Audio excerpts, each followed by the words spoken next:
বিয়ের পার্টিতে মহিলার সঙ্গে অশ্লীল আচরণের অভিযোগ দুই যুবকের বিরুদ্ধে।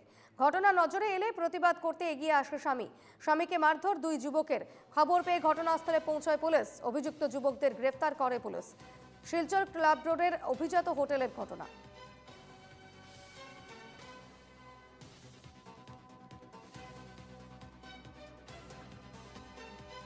বিয়ের পার্টিতে মহিলার সঙ্গে অশালীন আচরণের অভিযোগ দুই যুবকের বিরুদ্ধে এবং ঘটনা নজরে এলে প্রতিবাদ করতে গিয়েছিলেন তার স্বামীকে মারধর করে ওই দুই যুবক।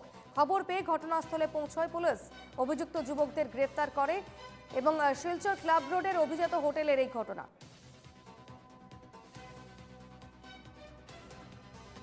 বিস্তারিত জেনে নেব। টেলিফোনে রয়েছেন প্রতিনিধি আহাদুল আহমেদ।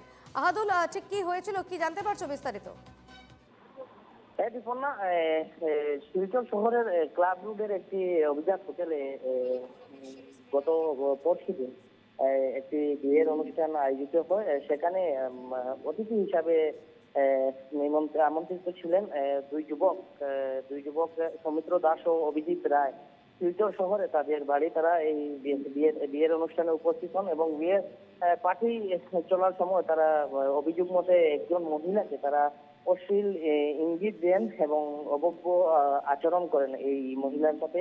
তারপর এই ঘটনা প্রত্যক্ষ করে মহিলার স্বামী তিনি যখন প্রতিবাদ জানান, সেই সময় অভিযোগ মতে ওই দুই যুবক এই মহিলার স্বামীকে বেধড়ক মারপিট করেন। তারপর সেখানে উপস্থিত অন্য লোকেরা এই দুই যুবককে আটক করেন এবং আটক করে শিলচর সদর পুলিশকে খবর দেন।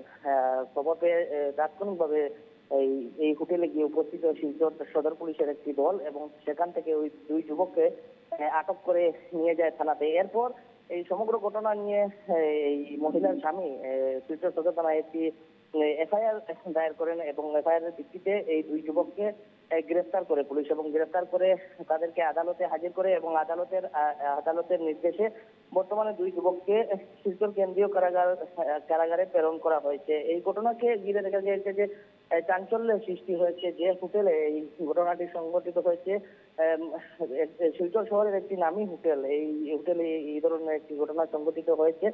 আর এইভাবে হোটেল কর্তৃপক্ষের সঙ্গে যোগাযোগ করা হলে তারা জানান যে তারাও এই ঘটনার নিন্দা জানান এবং দুই যুবক এই যে ঘটনা সংঘটিত করেছে এখানে হোটেলেরও বদনাম হয়েছে বলে তারা জানিয়েছেন এবং এই ঘটনা নিয়ে যাতে পুলিশ উচিত তদন্ত করে এবং যাতে এই দুই যুবক যাতে কঠোর শাস্তি পায় তার দাবি জানিয়েছেন। সঙ্গে যে ভুক্তভোগী যে মহিলার স্বামীও তিনি দাবি জানিয়েছেন যাতে এই ধরনের ঘটনা যাতে আর কোনো লোক বা কোনো যুবক সংগঠিত করতে না পারে, তার জন্য তারা আইনের কাছে এই দুই যুবকের কঠোর শাস্তির দাবি করেছেন। বিপন্না। ধন্যবাদ আহাদুল।